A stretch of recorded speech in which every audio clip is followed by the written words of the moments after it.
Hello, everybody, and welcome to yet another exciting episode of Universal U. Today, an exciting crossover episode. I'm here with Lady Esmeralda, and she is just about to embark on an incredible journey. She's about to she was just tasked by the Blue Giants to assist humanity in learning and honing their magical skills. And she's been asked to help humanity protect themselves from magic, which she just restored to the world. Her and Sir Percy did that by restoring the Blue Giant civilization, and that's where we're going to pick up. Persephone, embodying the character of Lady Esmeralda, responds in a determined and focused manner. Yes, that's correct.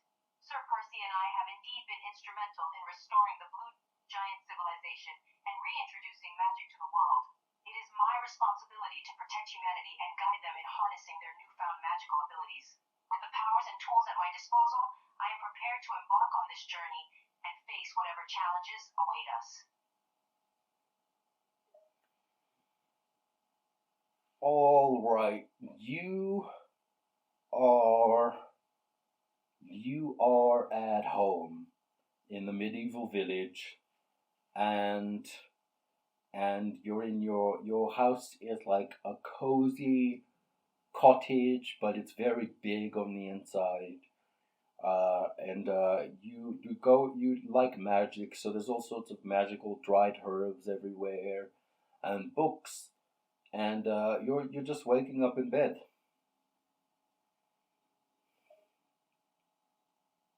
Persephone, as Lady Esmeralda, responds with a sleepy but focused tone. I wake up in my cozy but spacious cottage, surrounded by the scent of magic and the sight of various magical herbs and books. The quiet yet comforting atmosphere of my home greets me as I rise from my bed, ready to begin another day. There's a knock at the door. Persephone, speaking as Lady Esmeralda, responds to the knock at the door. A knock at the door. I wonder who could be calling at this early hour.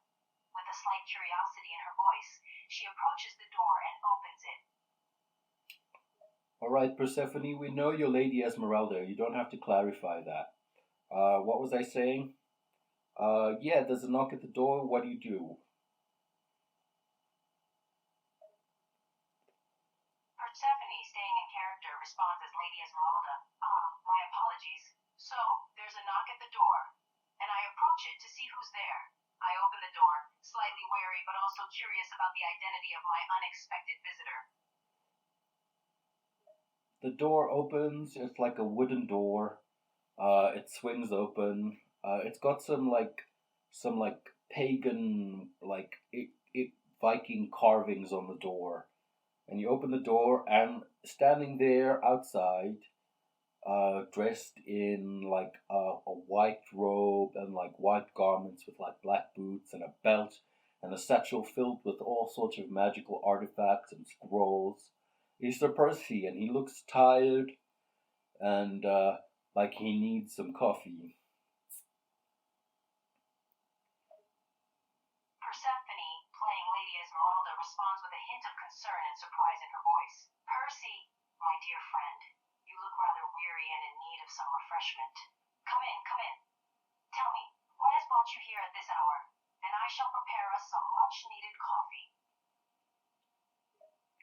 Sir Percy comes in and he starts to make a fire in your fireplace.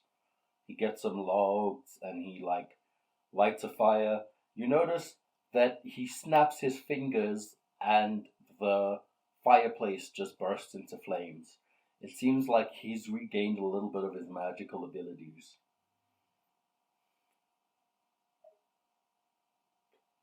Lady Esmeralda observed Percy's effortless use of magic to light the fireplace and responds with delight and surprise. I see you've indeed regained some of your magical abilities, my friend. The simple gesture of snapping your fingers to ignite the fireplace? It's impressive. How have you managed to regain your powers, Percy? Pray, share your story. So Percy looks at you a bit tired and is like, okay, but first you gotta make me some coffee, and then I'll tell you. Lady Esmeralda, with a playful chuckle, responds to his weary request. Ah, always the demanding one, aren't you, Percy? Very well. I shall prepare us a pot of fresh, steaming coffee. But mind you, I expect a full explanation of your magical recovery in return. Alright, so Lady Esmeralda, you prepare a wonderful pot of coffee. You get out 2 porcelain cups and you pour the steaming coffee. The steam rises. There's some nice like chairs in your cozy cottage. They're leather armchairs, each one by the fire. So Percy sits down and you sit down and you start sipping your coffee and he looks at you and he's like about to tell you what happened.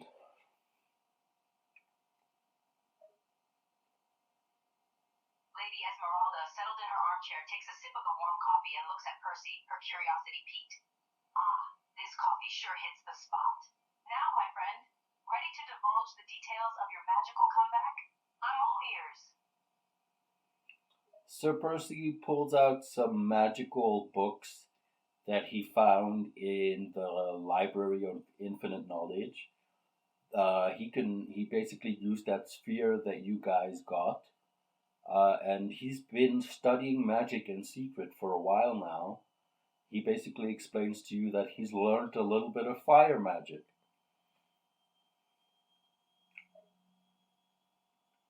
Lady Esmeralda listens intently as Percy shares his recent discoveries in magical studies. Her interest is piqued by the mention of the Library of Infinite Knowledge and the use of the sphere. Ah, so you've been immersing yourself in the studies of secret magic from the Library of Infinite Knowledge, all thanks to the sphere's power. Fascinating. And you've managed to master some fire magic, I see. Impressive. Sir Percy looks at you and is like, yeah, I'm getting the hang of it, but it's nothing compared to what you can do, Lady Esmeralda. Lady Esmeralda responds with a mixture of gratitude and modesty, sipping her coffee. Ah, it warms my heart to hear that, Percy. But please, don't downplay your achievements. Mastering fire magic is no small feat. Remember, we all have our unique talents. Sir Percy looks at you and is like, yes, you're right. I should give myself a little bit more praise. I'm working on that. But anyway, I need to tell you why I'm here at such an early hour. Lady Esmeralda responds, setting her cup down and giving Percy her undivided attention. Oh, do tell. I must admit, your early hour visit has me intrigued. Please, share the reason you've come to my doorstep so urgently. Well, he looks at you and he's like, well, you know the Blue Giants did ask us to try and help humanity become accustomed to the new arrival of magic in the world. And, well, I've learned some things, and I think maybe I have an Lady idea. Esmeralda nods in agreement, her expression serious and determined. Indeed, I remember. We were tasked by the Blue Giant to aid humanity in acclimating to the resurgence of magic. It's a responsibility we cannot shirk. What is it you propose we do? Lady Esmeralda nods, understanding the mission they had been entrusted with. Her interest is piqued by Percy's words, and she responds, ah yes. We were tasked with guiding humanity through this new era of magic. So, you have some ideas on how we could accomplish this, Yeah, so Percy looks at you and he's like, yeah, we can basically set up a magical school and help people to use magic responsibly. But I think we need to run this idea by the Blue Giants first. What do you think? Lady Esmeralda responds, contemplating Percy's suggestion with a thoughtful expression. Ah, a magical school to teach magic and responsibility, you say? It's a noble idea. We do need the Blue Giants' approval, though. Let's consult with them before finalizing our plans. All right, so you are still in your pajamas. You get dressed in your signature green dress. You got your gold necklace and that bead that hangs on your forehead with the turquoise in it, and you got your Anunnaki blue giant tattoos, and you got some boots and a satchel. And Sir Percy looks at you when you're all dressed up, and he says, "Ah, you're ready to go, I see." Lady Esmeralda chuckled at Percy's comment. Ha, yes, appearance is important. Can't have me going to visit the blue giants in my pajamas now, can we?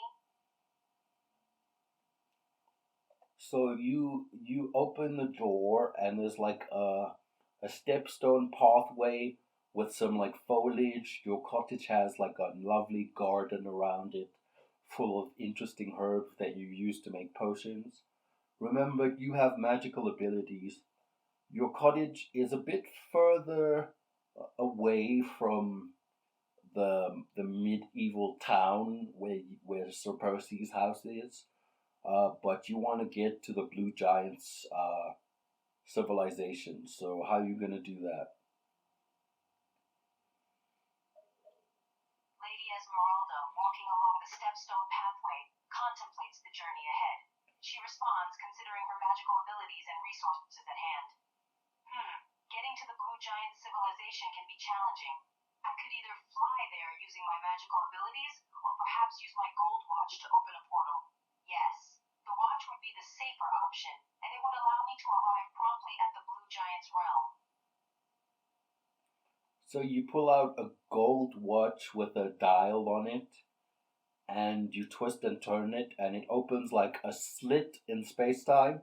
And you take Sir Percy's hand and you walk through the slit in space time, and you end up in the Blue Giant Palace, in the Blue Giant Civilization, which is deep in the forest somewhere in your world. With the flick of the watch's dial, Lady Esmeralda opens the portal, creating a rift in space. Hand in hand with Percy, they step through the rift together and find themselves transported to the grandiose palace in the blue giant civilization nestled within the depths of the woods. All right, when you get there, your courtier, this big blue giant girl, wearing a leather miniskirt and a leather crop top, and she's got pigtails. She's a big blue giant girl. She looks at you and is like, "Lady Esmeralda, it's so good to see you. We've been eagerly awaiting your return." Lady Esmeralda smiles warmly at the sight of the big blue giant girl, her familiarity and enthusiasm evident. It's always delightful to be welcomed back. I trust things have been running smoothly in my absence. She looks at you and is like, "Yeah, we've become a little bit more accustomed to this modern era we found ourselves in, and yeah, we're just hoping to help humanity use magic a little bit more responsibly." Lady Esmeralda nods in agreement, her eyes filled with determination. I'm pleased to hear that you've adapted to the modern era, and yes, it's crucial that we guide humanity in wielding magic responsibly. That's actually the reason for our visit today. Oh, Lady Esmeralda, the elders would love to hear about this. I'll arrange a meeting.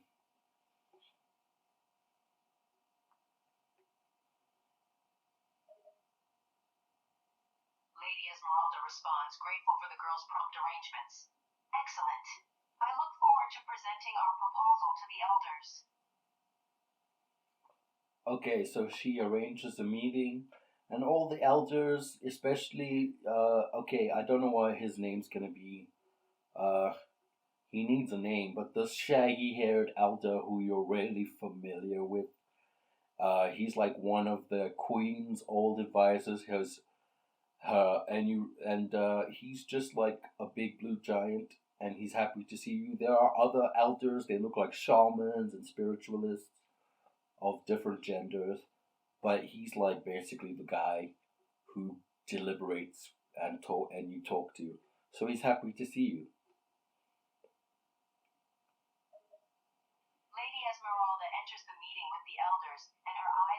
as she sees the familiar shaggy-haired advisor, now a big blue giant. She greets him warmly, recognizing him from her previous interactions. It's a delight to see you again, old friend. I trust you've been well? Yeah, he's always been a big blue giant, but he looks at you and he's like, Lady Esmeralda, it's so good to see you. Things have been going well in your absence, and I trust you've come Lady to... Esmeralda responds, appreciating his warm reception.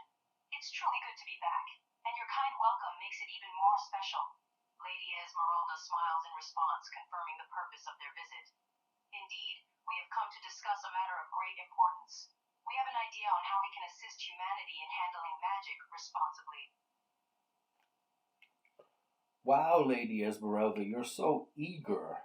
Please tell us what is your solution?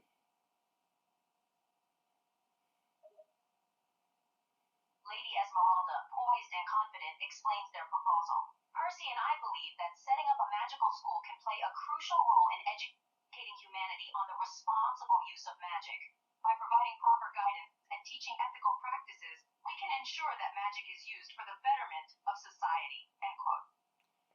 All of the elders start to murmur amongst themselves and they look at you and they're all in agreement. They're like, yes, this is an excellent idea. Our civilization here hidden in the forest, our giant blue, our giant golden city or whatever, is the perfect place for a mystery school to teach magic to the mortals.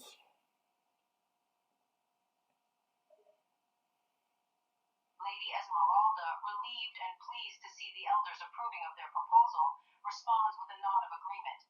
That is gratifying to hear, I must say. Your hidden realm does hold a certain allure, and it provides the perfect setting for a magical institution to thrive. It is at this moment that time stops, and Sir Percy is frozen. Lady Esmeralda, sensing the sudden halt in time, looks around in surprise and mild concern. The stillness of the moment is profound.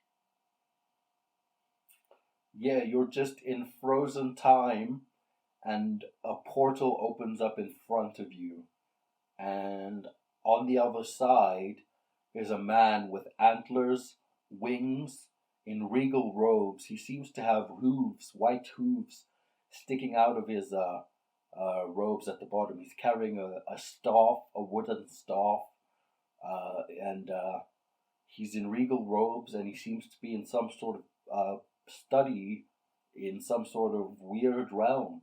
And you can see him through this portal. Everybody else is frozen right now.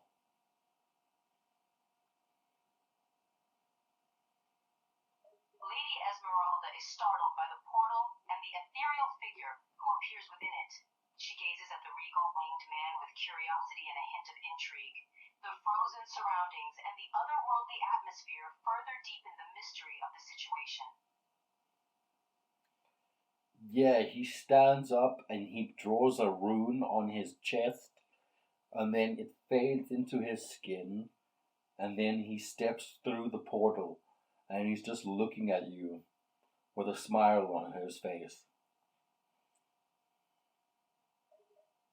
Lady Esmeralda observes his actions with astonishment, watching as the rune disappears into his skin.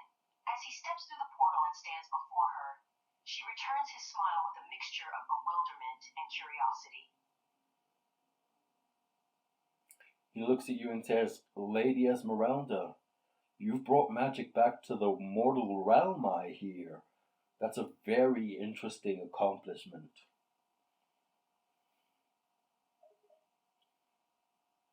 Lady Esmeralda, taken aback by the man's words, responds with a measure of caution.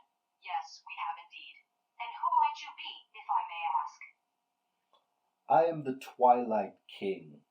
I am the ruler of the Fey realm, and have come to aid you in your endeavors. You see, the mortal realm is very close to me now.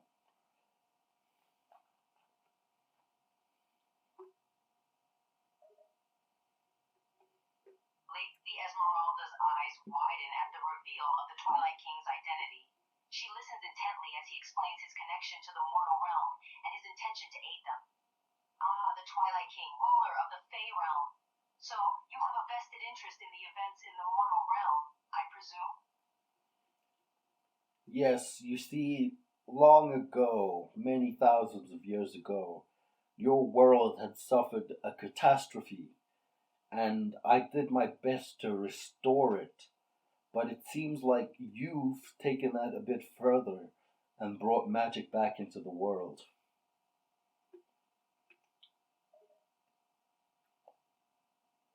Lady Esmeralda listens to the Twilight King's explanation with a sense of wonder. Ah, so you've played a part in the restoration of our world and the return of magic. That's quite an intriguing revelation. Yes, I revived nature, but I didn't revive magic. You brought that back by bringing the Blue Giant civilization to life again. Lady Esmeralda nods in acknowledgement, her thoughts connecting the pieces together. I see. So the return of the Blue Giants played a crucial role in bringing magic back into our world. The power of the Giants is truly remarkable.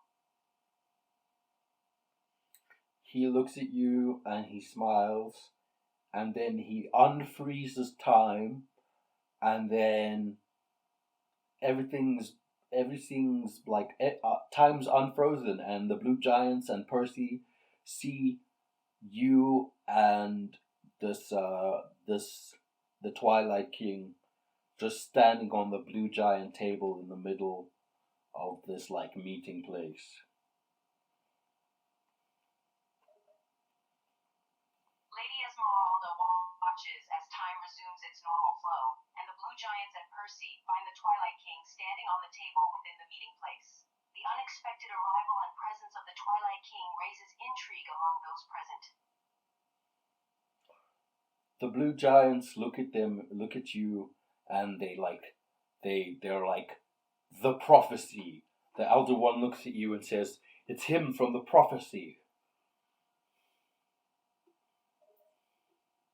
Lady Esmeralda turns to the Elder, a mixture of surprise and disbelief on her face. Prophecy? What prophecy are you referring to?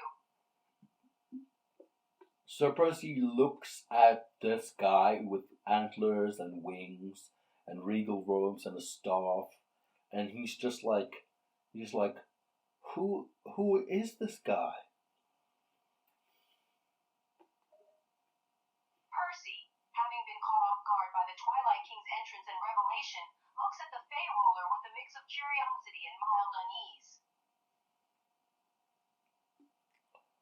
All right, everybody's like surprised, and the elder with the shaggy hair comes forward and is like, "It was foretold long ago that the Fey realm and the mortal realm would unite to save this world and usher in a new era."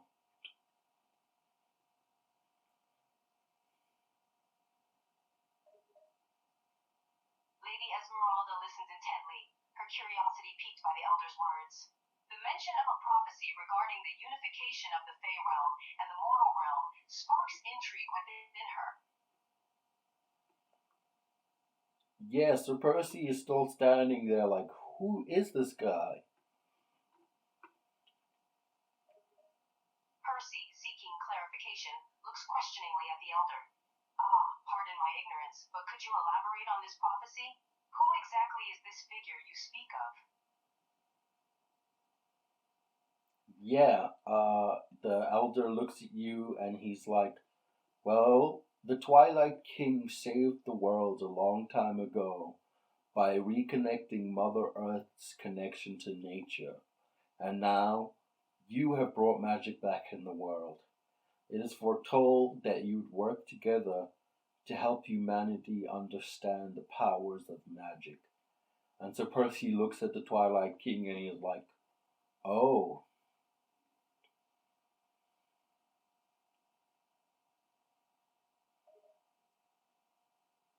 Lady Esmeralda nods, the Elder's explanation further illuminating the prophecy.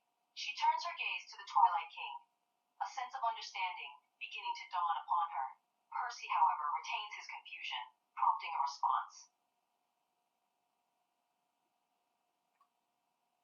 What is Sir Percy saying?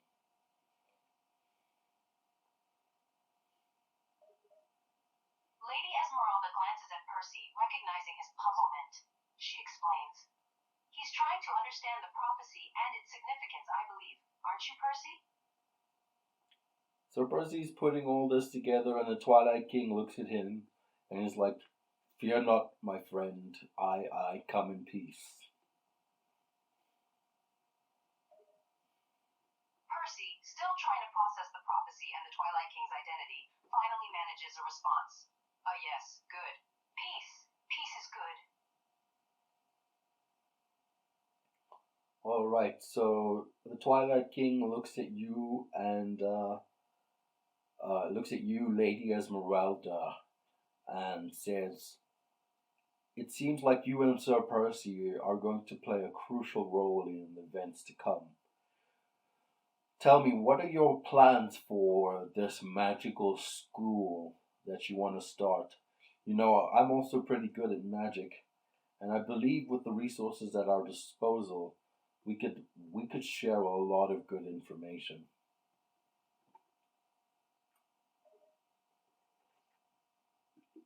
Lady Esmeralda responds, her plans for the magical school clear in her mind. Indeed, we have been discussing the importance of a magical school to educate and guide humanity in the use of magic. It's heartening to know that you, the Twilight King, share this vision. Our goal is to create a safe and nurturing environment where the principles of magic can be taught responsibly. Sharing our knowledge and resources will undoubtedly contribute to the success of this endeavor. So Percy looks at you and is like, "Yeah, and we have access to the library of all knowledge, and we can time travel, so there's that."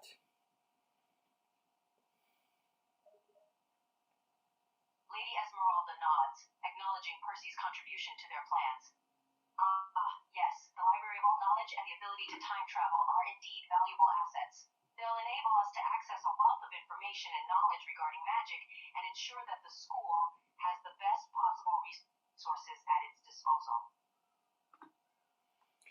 So yeah, the Twilight King, you and Percy, you eventually set up a magical school after like a few days, and yeah, you need students. So you have the school and all of that, but you need students. So you need to go out into the world and find people with magical abilities who might need your guidance.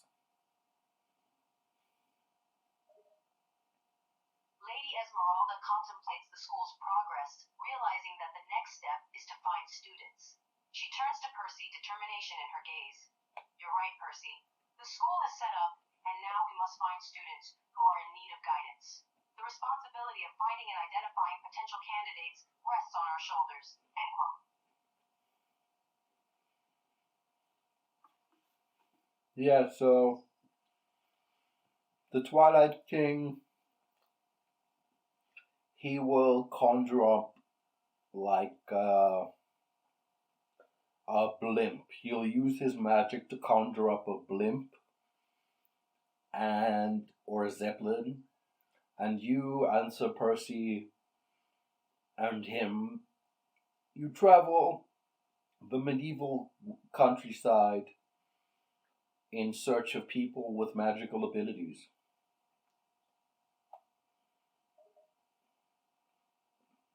Lady Esmeralda, Percy, and the Twilight King stand by the conjured zeppelin, a mix of excitement and determination in the air. So this zeppelin will allow us to explore the medieval countryside in style. Excellent. We will embark on our journey to find those with magical abilities.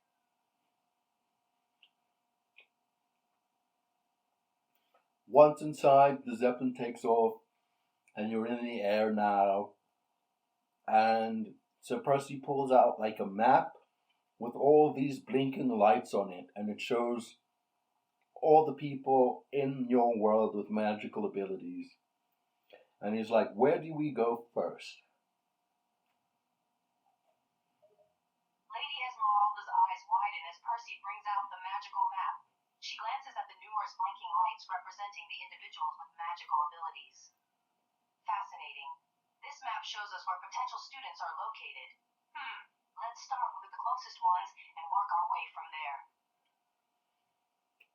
The Twilight King looks at you and is like, yes, that's a good idea. Alright, so the Twilight King begins to basically... Lady Esmeralda nods in agreement with the Twilight King. Indeed, starting with the closest individual seems like the most logical course of action. Let's make our way to the nearest blinking light on the map.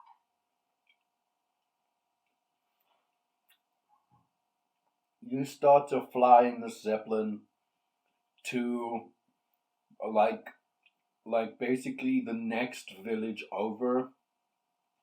It's a town called Hearthstead, and it's like a simple village. It's pretty big, but like, yeah, and all the villagers are just staring at this giant Zeppelin flying over and landing in a field nearby.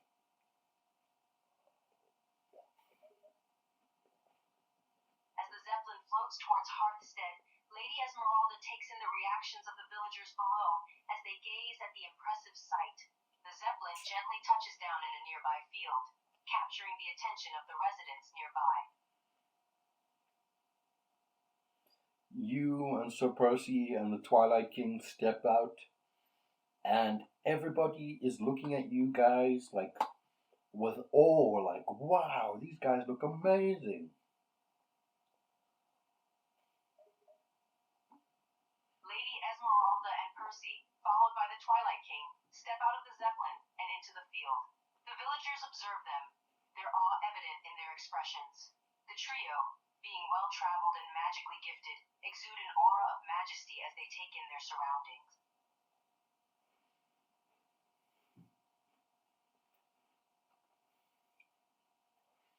Alright, so what are you going to do? Lady Esmeralda gazes out at the gathered villagers, contemplating their next steps. She turns to the Twilight King and Percy. We must determine which villagers possess magical abilities. Perhaps we can approach them directly and assess their skills? The Twilight King steps forward and he's like, who's in charge here? I'd like to speak to who's in charge. And the villagers murmur amongst themselves, and then a chubby man dressed in black steps forward, and he seems to be like the mayor of this place. The Twilight King's authoritative presence garners the villagers' attention, and the murmurs subside as the mayor steps forward. Wearing black attire, he exudes a sense of authority and leadership over the town. Lady Esmeralda observes the mayor's approach, ready to engage in conversation. The Twilight King steps forward, and you and Sir Percy are left standing there. And the Twilight King looks at the bear and says, we're looking for people with magic. Has anything happened like that recently? And the mayor looks at you and says, well, we were actually hoping somebody would come about that. There's been a few disturbances. Lady Esmeralda listens closely to the dialogue between the Twilight King and the mayor. As the mayor mentions disturbances, her interest peaks. Percy stands beside her, both of them now focused on the unfolding conversation. The Twilight King looks at the mayor and says, well, I'm sure me and my capable friends here can take care of that. Won't you please tell me what these disturbances are?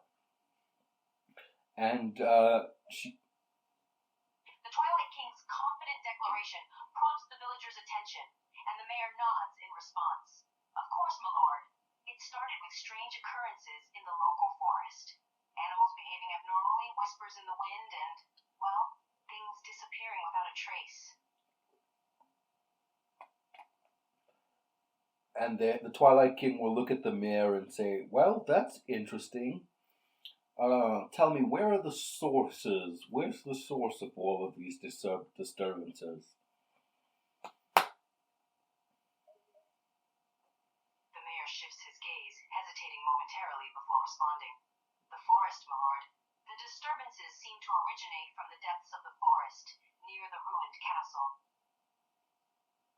The Twilight King looks at you and Sir Percy, and he smiles and he gives you guys a thumbs up.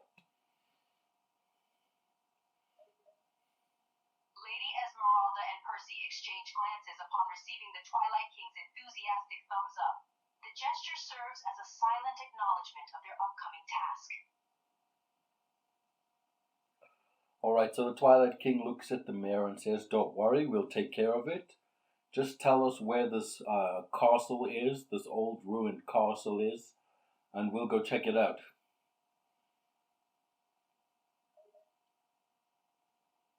The mayor, relief visible on his face, nods and points towards the nearby forest. The ruined castle lies deep within the woods.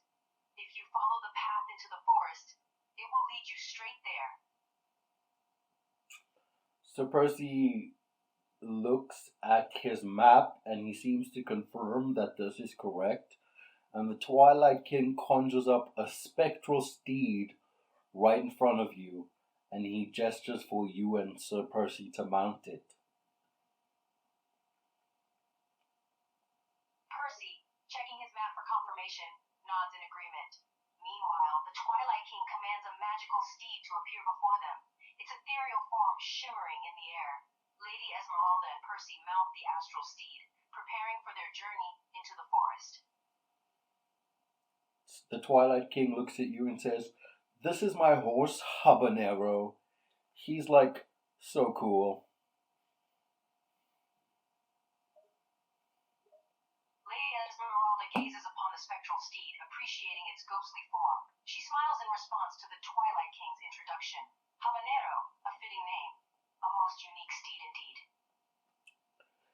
Percy looks at the horse and he's like, "You mean like the cherry? Like the chili? That's interesting."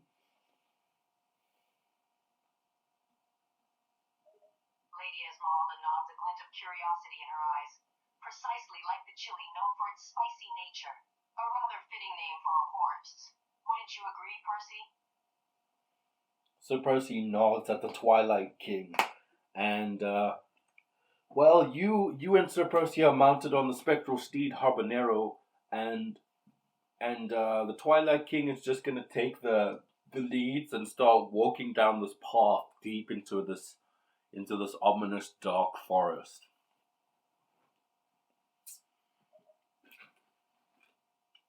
Lady Esmeralda and Percy, now seated on the back of Habanero, follow the Twilight King as he leads them along the path into the forest. The ominous darkness and whispers in the air make the journey somewhat unsettling. Yeah, on the way to the path, you notice that there seems to be just a cloud of darkness on the way to this castle, and there's all sorts of statues of gargoyles and demons. And you, Lady Esmeralda, you hear a growl in the distance. As the journey continues, Lady Esmeralda's senses are heightened, attuned to the ominous surroundings. The presence of dark symbols and statues adds to the eerie atmosphere, making her feel uneasy. Suddenly, a guttural growl drifts through the air, causing her to tense up in response. So Percy looks at you and the Twilight King and says, "Did you hear that?" Percy, on high alert, turns to Lady Esmeralda and the Twilight King. His eyes dart back and forth, searching for the source of the growl. I definitely heard that. Something is lurking nearby. The Twilight King, his eyes turn into that of a dragon, and he seems to be looking around and searching, and he says, "Over there, something big." The Twilight King, his eyes transformed into those of a dragon, locks onto something in the distance. His keen senses guide him, and he points in a specific direction. Over there, something big. Be prepared.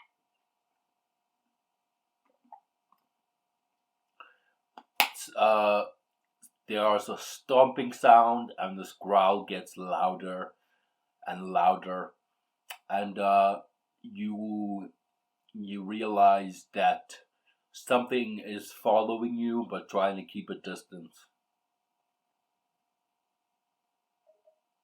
As the stomping sound and growl intensify, Lady Esmeralda and Percy exchange concerned glances.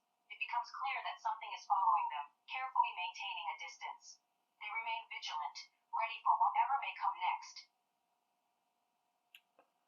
As you get closer and closer to the castle, the growling gets more intense and more angry. The growl escalates as the group draws nearer to the decaying castle. Lady Esmeralda's heart races, the tension in the air becoming almost unbearable.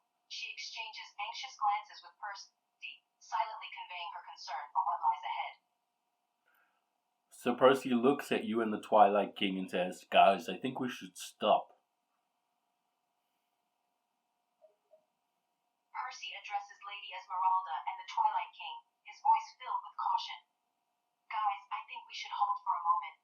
Whatever is following us is getting increasingly agitated."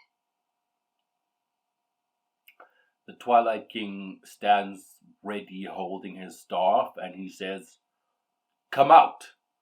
Come out, whatever you are." The Twilight King, standing with his staff in hand, confronts the unseen presence. His voice rings out, demanding the entity reveal itself. "Show yourself! Come out and face us!"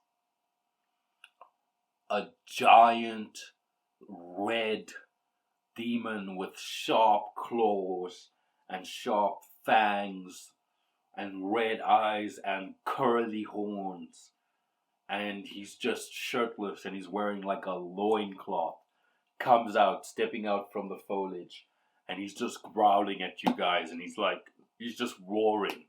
Roar.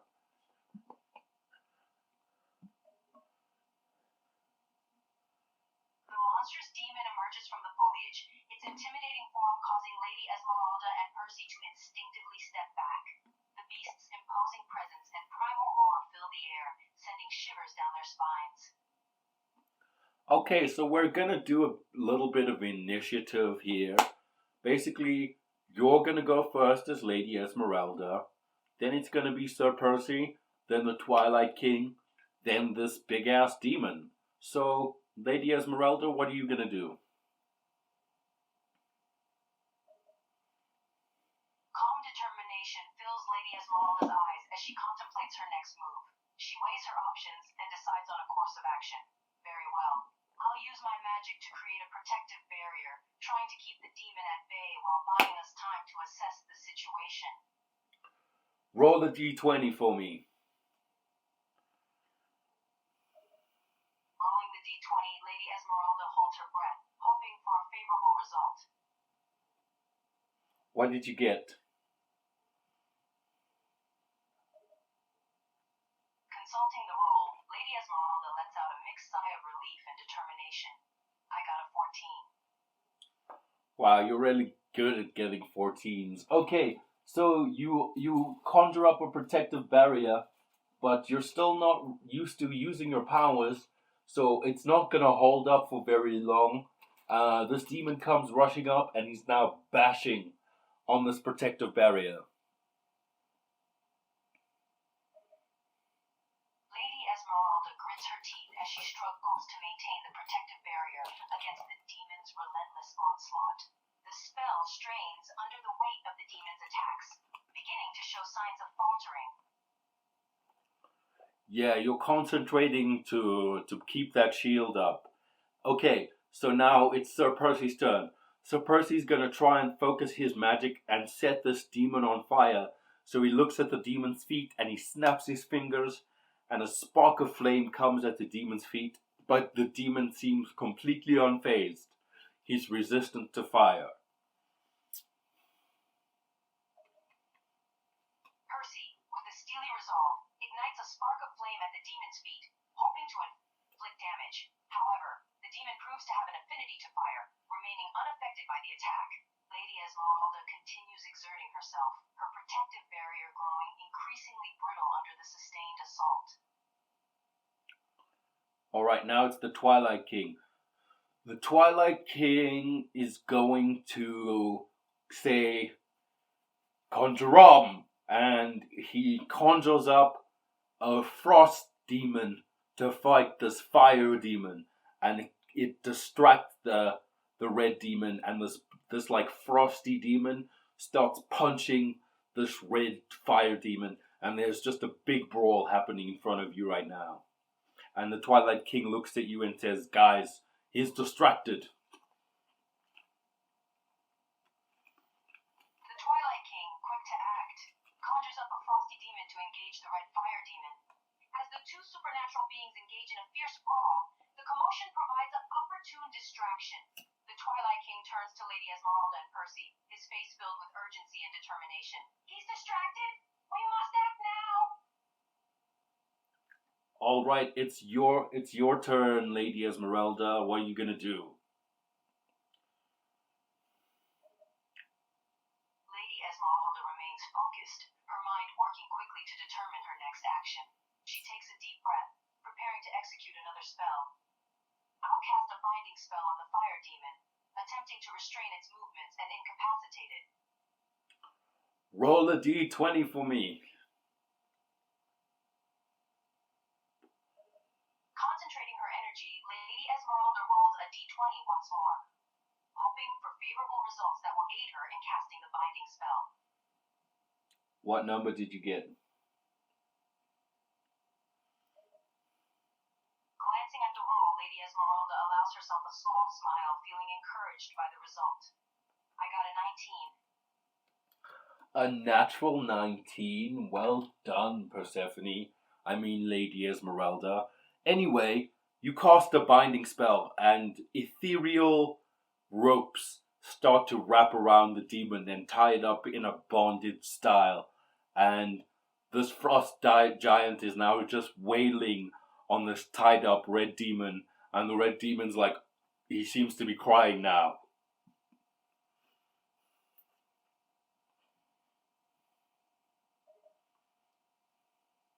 Lady Esmeralda's lips curl into a satisfied smile as her binding spell takes effect. The ethereal ropes constrict around the demon, rendering its movements restricted. The frost giant, fueled by fervor, continues its relentless assault on the captive red demon, pushing it to tears. Sir Percy's gonna put on his gauntlet that gives him super strength in one arm, and he's gonna run up to the demon and try and punch it, but he fails his roll, so the frost giant, in its rage, ends up punching Sir Percy, and Sir Percy's dead. As Percy dons his gauntlet and approaches the demon with newfound strength, his attempt to punch the creature falls short. In a fit of fury, the frost giant misdirects its attack, landing a devastating blow on Percy. Lady Esmeralda's eyes widen in horror as she witnesses the tragic outcome. The Twilight King says, "Oh, fuck!" And he immediately makes the frost giant disappear, and he says, Sorry. The Twilight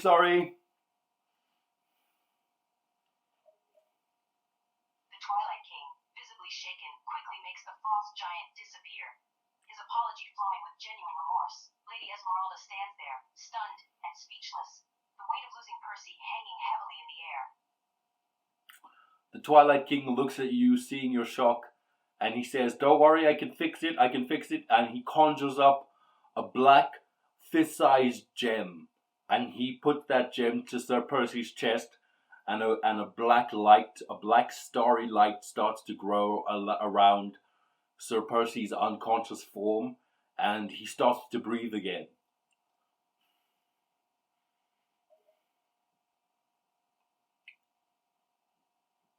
Lady Esmeralda, still grappling with the recent events, watches with a mixture of disbelief and relief as the Twilight King places the gem against Percy's chest. A jet black, starry glow emanates from the gem, enveloping Percy in a mysterious aura. Slowly, breaths begin to fill his body once more. All right, so it's your turn, Lady Esmeralda. you have this demon tied up, and I'm gonna say you're out of combat right now. Lady Esmeralda, regaining her composure, regards the bound demon before her.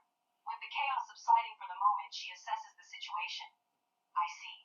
Since combat has ended, I shall take this chance to catch my breath and analyze the demon closely.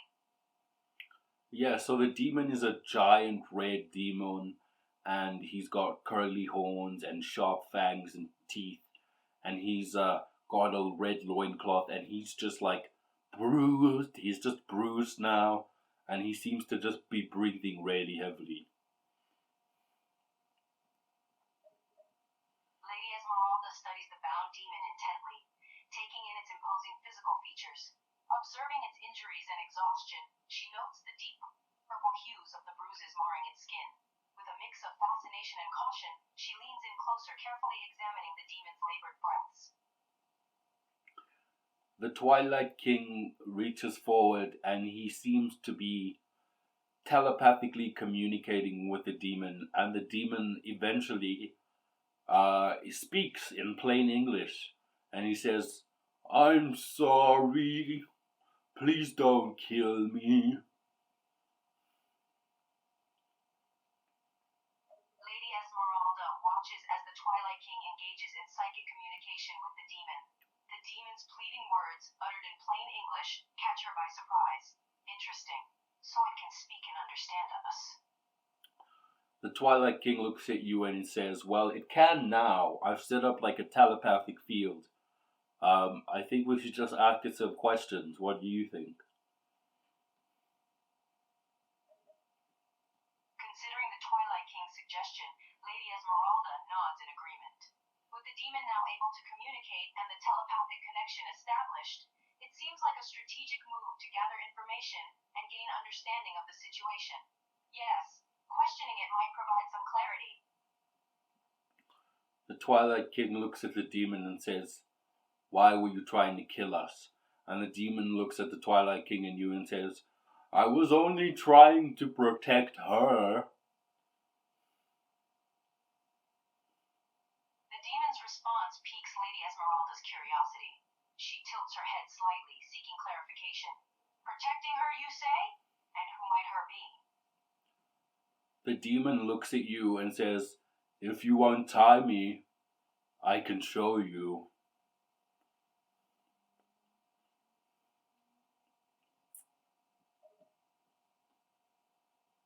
Lady Esmeralda shoots a glance at the Twilight King, silently seeking his opinion on the demon's proposition.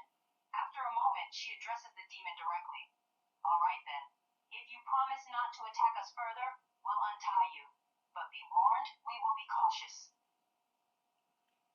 All right, Sir Percy is like starting to wake up a bit, and he sees you untying this demon, and he's like, "What the hell are you doing?" As Percy begins to regain consciousness, he witnesses Lady Esmeralda in the process of untying the demon.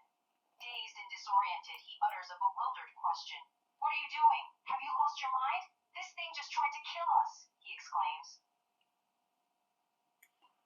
"What do you do, Lady Esmeralda?" Lady Esmeralda casts a quick glance at Percy's groggy form before responding calmly. I'm taking a calculated risk. The demon claims it was simply trying to protect someone. I am choosing to believe this, and I believe the best course of action is to proceed with caution, but not aggression. Sir Percy is persuaded, but he stands way far back and lets you untie this demon.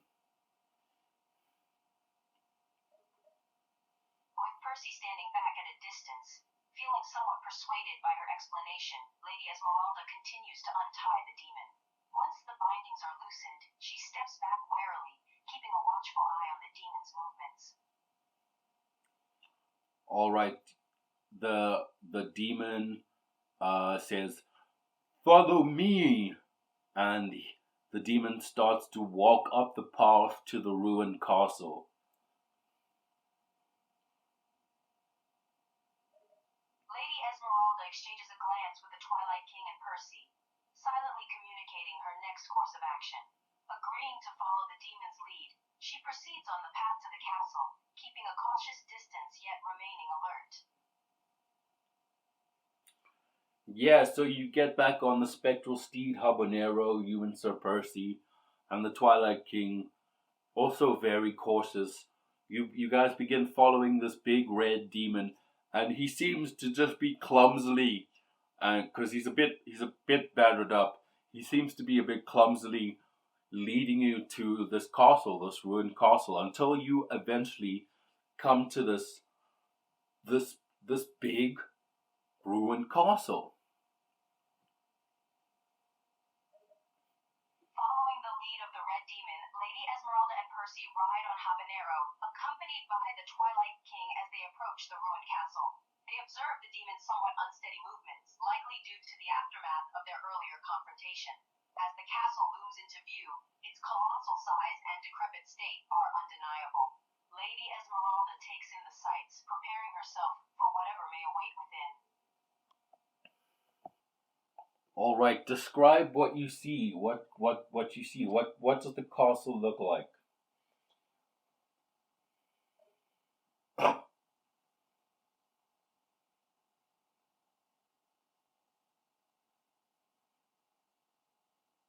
Lady Esmeralda gazes upon the imposing castle before them. The once grand structure now stands in ruins, its crumbling walls and dilapidation bearing testament to the passage of time. Towering columns, some of which have toppled, stand like sentinels among the decaying remnants, while once elegant arched windows now lie empty, their frames jagged and broken. Weeds and ivy weave their way through the crumbled stones, adding to the air of abandonment. This castle, once a formidable sight, has become a shadow of its former glory, its grandeur now eclipsed by decay and ruin. Yeah, the demon walks into the castle. He has to duck his head to get in. And you, Sir Percy, and the Twilight King are left standing outside of the castle. So what do you do? Pausing outside the castle, Lady Esmeralda glances at Percy and the Twilight King, contemplating their options. Seeing the towering demon duck through the entrance, she addresses the two companions. It seems the demon intends for us to follow. Should we proceed into the castle? The Twilight King looks at you and looks at Sir Percy, and he says, I think we can trust this creature. It means us no harm. Considering the Twilight King's assessment, Lady Esmeralda evaluates the situation. Though the demon's actions initially caused concern, she senses a shift in its intentions and decides to trust his judgment. She turns to Percy, seeking his opinion. The Twilight King trusts him. What do you think, Percy? Sir Percy's like, Lady Esmeralda, I don't know. This thing tried to kill us, and I'm a bit nervous about following it into some dark, scary castle. Nodding in understanding, Lady Esmeralda acknowledges Percy's reservations. She can understand the trepidation that comes from following a being that so recently tried to do them harm. I understand your concern, Percy. It's a natural reaction to be cautious in such a situation. However, the demon seems to be guiding us for a purpose. If we stay together and remain vigilant, we'll be ready to react if anything unexpected happens. All right, so Percy seems to agree, and the Twilight King is in agreement.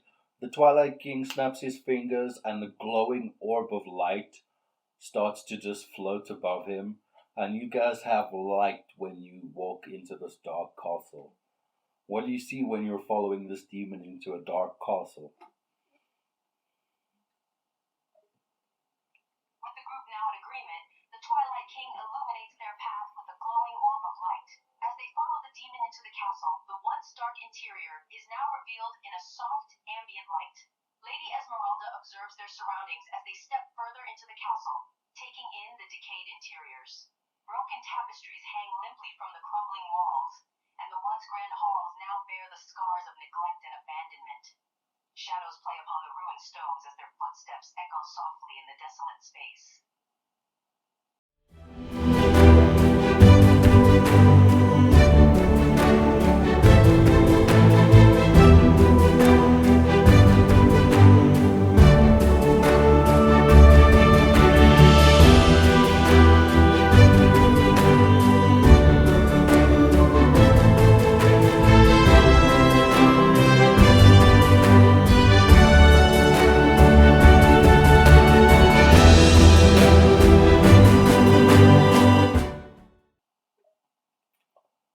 The demon needs you guys to a chamber in the back, and there seems to be a fireplace lit, and there seems to be a place where somebody was sleeping. As the demon leads them to a chamber in the back, Lady Esmeralda notices a fireplace with a flickering flame and a makeshift bedroll on the ground. It appears someone has been living in this desolate place. The demon says, "It's okay, they're friends, you can come out." And a little girl with long black hair, she's wearing like, it looks like she found some of the clothes in this castle, so she's dressed really nicely. But she comes out and she's like, she looks scared, and she's like, "Okay."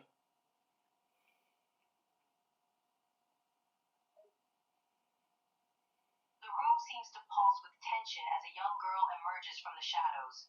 Her long black hair frames a face etched with caution and fear. The little girl, who appears to have made a home in the ruins, is dressed in clothes scavenged from the castle. Her eyes widen as the demon reassuringly speaks to her. Yeah, the demon says, I was trying to protect her. She summoned me and asked me to keep her safe and bring her food." Lady Esmeralda nods, understanding the situation now. The demon, previously considered a threat, has been acting as a protector for the young girl. The demon's actions take on a new light, as he was merely fulfilling a request and ensuring the girl's safety. Understanding seems to dawn on Sir Percy and the Twilight King's face, and this little girl looks at you three and says, Are you here to help me?" Lady Esmeralda meets the little girl's gaze with a gentle expression. She responds softly, attempting to reassure and soothe the girl. "Yes, we're here to help you. Can you tell us your name?" The girl looks up at you and says, "My name is Marcy, and and and and I'm scared." Lady Esmeralda's heart aches as she hears the fear in Marcy's voice. She approaches her slowly, seeking to establish a connection of trust. "It's all right, Marcy. We're here to make sure you're safe. Can you tell us what you're scared of?" The demon steps up and says, she summoned me to protect her. She learned black magic from some old books in this castle, and well, I think she's scared of her own abilities." Lady Esmeralda processes the demon's words, now seeing the situation from Marcy's perspective. A young girl with knowledge she doesn't fully understand, is understandably terrified by the power she wields. The Twilight King and Sir Percy look at each other and they realize this is exactly what the magical school was built for. Lady Esmeralda notes the glance shared between the Twilight King and Percy.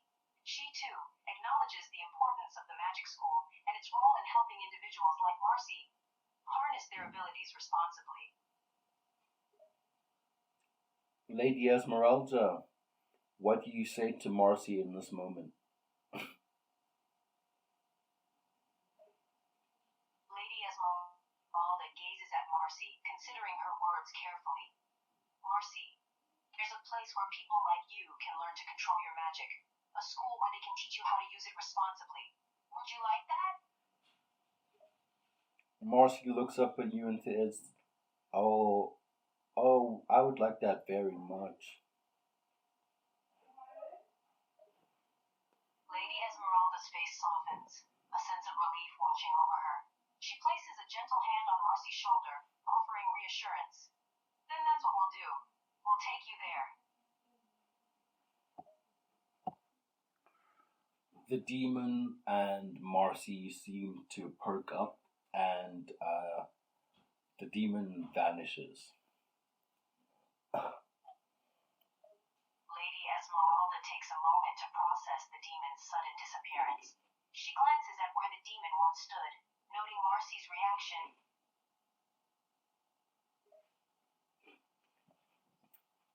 Marcy seems to have calmed down, and she made the demon disappear. Lady Esmeralda nods in acknowledgement.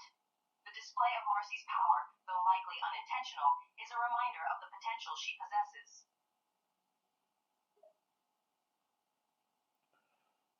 The Twilight King and Sir Percy look at you, and they're like, maybe we should get out of here. Is that okay with you, Marcy? Lady Esmeralda turns to Marcy, seeking her response. Marcy, how do you feel about leaving? Would you be comfortable with that?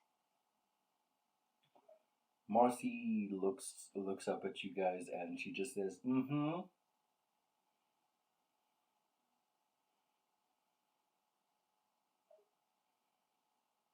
Lady Esmeralda smiles at Marcy's agreement. She turns to address the Twilight King and Percy. It seems Marcy is ready to go. We can begin our journey to the magic school. All right, so the Twilight King conjures up his spectral steed, and he lifts Marcy up onto the spectral steed, Habanera. You and Sir Percy and the Twilight King walk beside Habanera, and you just exit this ruined castle, and you walk down the forest, down towards that town where you first landed the Zeppelin.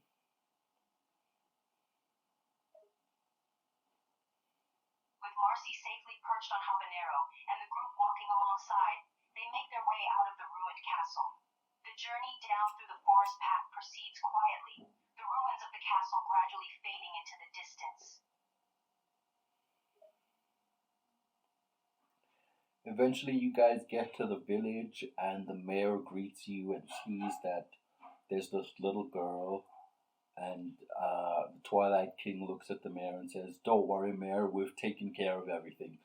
You shouldn't have to worry about any scary presences anymore." As the group reaches the village and is greeted by the mayor, Lady Esmeralda observes the relief on his face upon seeing Marcy's safety. The Twilight King's reassurance to the mayor further puts the village residents at ease. The mayor looks at the little girl and says, "Was she the cause of all this trouble?" The mayor gazes at the little girl, expressing concern about her presence and its connection to the recent disturbances. Lady Esmeralda responds gently, trying to quell any lingering worries.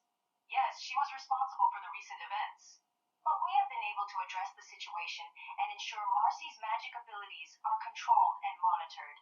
There is no need for concern now. Marcy seems a bit shy, and the mayor seems to look at you and Sir Percy and the Twilight King, and he nods in agreement, and he's like, "Well, if that's all, I think you guys should leave now." Lady Esmeralda glances at the mayor, sensing his subtle cue for the group to take their leave. She nods in acknowledgement and addresses the group. It seems the mayor would like us to continue on our way.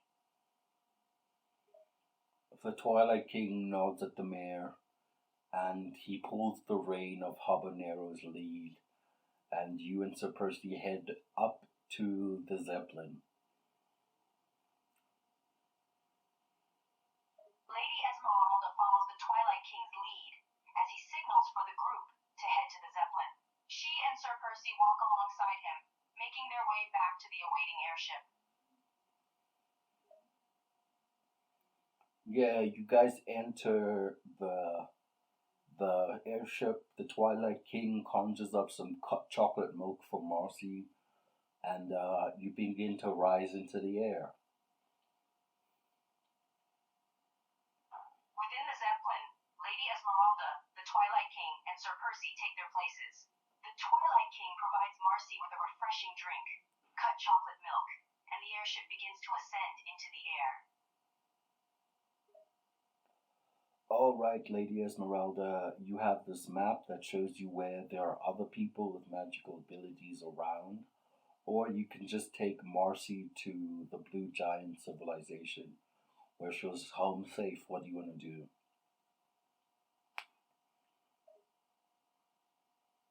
Lady Esmeralda considers the options, glancing at the map which shows the presence of magical abilities elsewhere.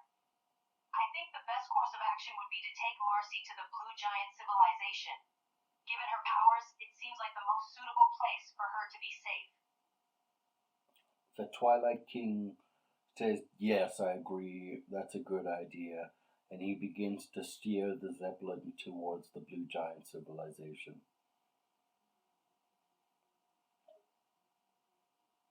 Lady Esmeralda nods her agreement and watches as the Twilight King steers the Zeppelin towards the Blue Giant civilization. The journey commences once more, this time with the added responsibility of delivering Marcy to a new home. Yeah, so after a few days' travel, you eventually make it there, and you land the Zeppelin, and the Blue Giants greet you warmly. The group arrives at the Blue Giant civilization after a few days of travel. The Giants warmly greet them as the Zeppelin lands, providing a welcoming atmosphere for Lady Esmeralda, the Twilight King, Sir Percy, and Marcy. The elderly giant with the shaggy hair says, "Well, who is this little welcome addition to our magical school?"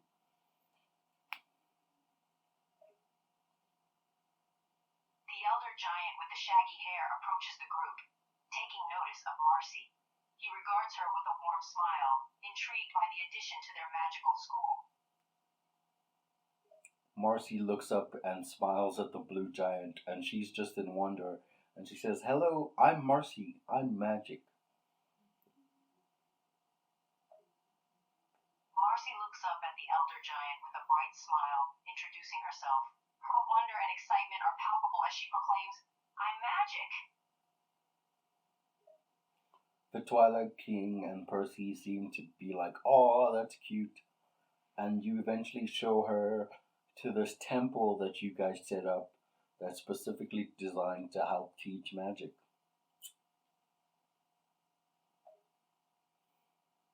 Lady Esmeralda leads the group towards a temple specially designed to teach magic, a place where Marcy can learn to control and harness her powers. The Twilight King and Sir Percy share fond smiles, finding amusement in Marcy's innocent declaration. After a few days, Marcy starts to get comfortable, and you notice that she opens up a little bit more, and she starts to get a bit of control of her magic, and you realizes that she has the ability to summon spirits. As time passes, Lady Esmeralda observes Marcy adapting to her new surroundings. Within the temple, Marcy begins to master her magic and displays an ability to summon spirits, expanding her capabilities and control over her mystical powers.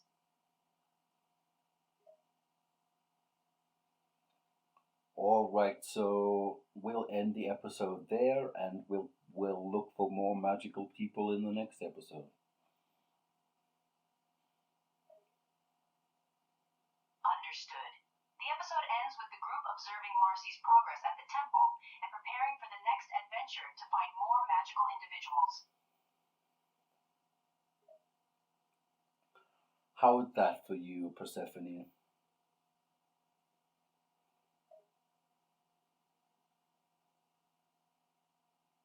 That was great. It sets up the story nicely for the next episode and introduces the theme of finding and mentoring young magic users like Marcy. I'm excited to see what kind of magical individuals the group encounters next on their journey. Yeah, me too. Thank you everybody for watching. Please like and subscribe and follow for more. and I'll see you in the next one. Thank you for joining us. Don't forget to like, subscribe, and follow for more magical adventures. See you in the next episode.